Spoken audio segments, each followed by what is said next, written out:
Hi guys, this is Debbie with Debbie J's Crafting Corner. Welcome back to my channel. My project today is part of the Not Too Shabby Macaron Pets Hop, and it's also my first video as part of the Not Too Shabby design team. I am so excited! You can find all of the videos in this hop by clicking on hashtag N2S Macaron Pets down in the video title. Hope you take time to watch all hop videos because we love your comments and thumbs up. And if you're not already a subscriber, I hope you'll consider subscribing and click on the little bell so you don't miss any of my uploads. By the way, did I mention that there's also a giveaway? To enter the giveaway, you'll want to comment on all of the hop videos and make sure to complete the raffle copter that's down in the description on each of the videos. The giveaway closes on January 14th, and the winner will be announced on the Not Too Shabby YouTube channel. One winner will receive a $25 gift card to the Not Too Shabby Shop. I'll have links to all of the products I'm using today in the video description below for your convenience. Okay, I'm a little out of breath. After getting all of those details out of the way, let's get busy on this card. So the stamp set, you can probably guess that I'm using, is called Macaron Pets, and they are just so stinking cute. We've got 4 different characters, 4 different animals that are basically as part of a macaron, and I'm starting off by just conditioning my stamps because they're brand spanking new. I just took them out of the package. I'm conditioning those with some Versamark ink, the embossing ink. It does usually help to condition them a little bit so that they're going to stamp a little better.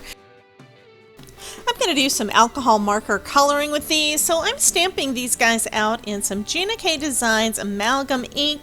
This is some obsidian ink, and it's supposed to work well with alcohol markers and watercolors and color pencils, all the good things. So I'm trying this out with my alcohol markers today. So I'm stamping those down using my Misty so that if I don't get as good of an impression as I'd like, I can just re-stamp them. And these are brand new stamps, and even with the conditioning, it may not stamp as well as I want. And sure enough, this is not nearly as dark as I want to do, so I'm going to stamp it a couple more times.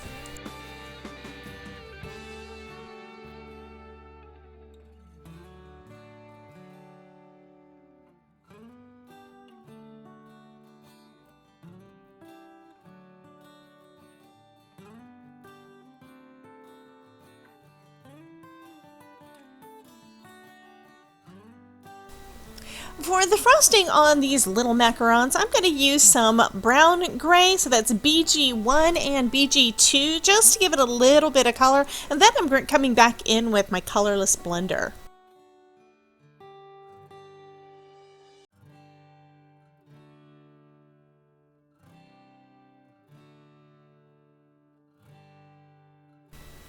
For the black part of the penguin, I'm sticking to the BG family, pretty much wanting it kind of to be a warmish black.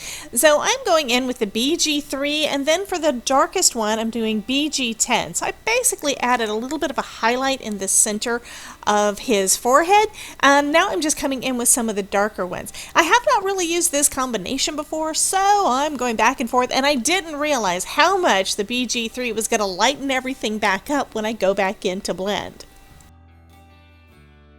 That's okay though, that just means that I need to go back in with my darkest, which is BG10, and then with the mid-tone BG6, and just a touch of the BG3 as the highlight. The little flowers kind of look like hibiscus to me, so I'm coloring them in my favorite hibiscus color, which is orange. So I'm using the OR 1, 2, and 3 to add the deep tone to the center and the lighter tones to the highlights on the tips of those little petals. I decided to be pretty matchy-matchy, so I'm using those same oranges to color in the fluff part? I don't know. The part that's in the middle of the macaron. I don't know what these things are made out of. I need to learn that at some point.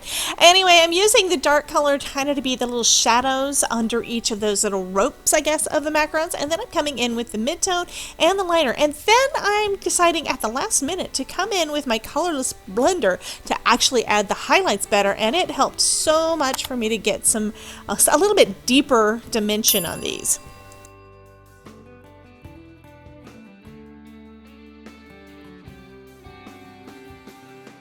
For his little beak, I'm using CT4 as the darkest and then CT1 as the highlight. These are kind of some citrusy colors in the Spectrum Noir family, and I'm also cleaning up where I went a little bit outside of the lines because these are tiny, tiny pieces. I cleaned that up with a colorless blender.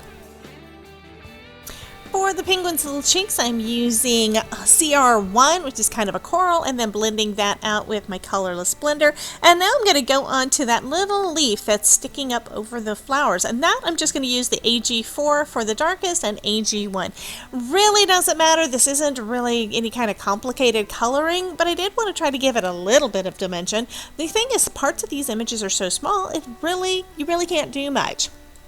For the final bit of coloring, I'm just using the IG1 marker and IG2 to give a little bit of shading around the edges of my little penguin for the white space. Make it so they don't look flat white, give them a little bit of dimension. And that's going to finish up the coloring for this little penguin.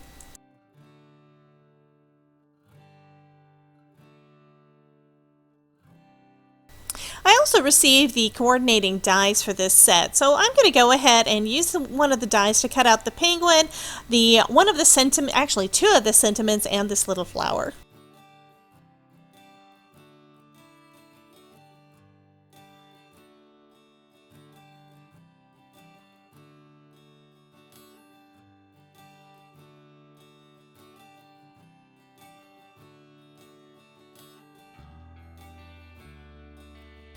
Next, I grabbed out some circle dies and I cut out an orange to match the orange of the rest of the macaron, an orange larger circle, and then a smaller circle from some pattern paper. I've been trying to stick to using pattern paper in pretty much all of my cards so far this year. I'm doing pretty good so far.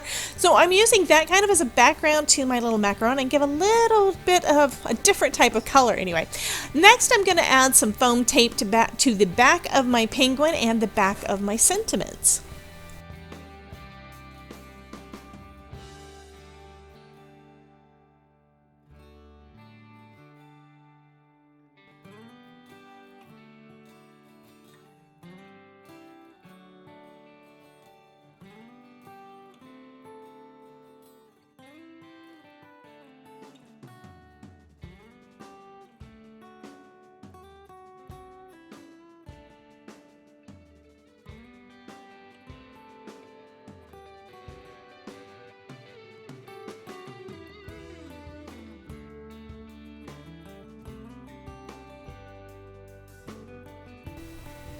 Gosh, that little penguin is just too cute and looks perfect on this little card. So next I'm going to add that little flower kind of tucked behind one of the sentiments, and I think that's just a perfect touch.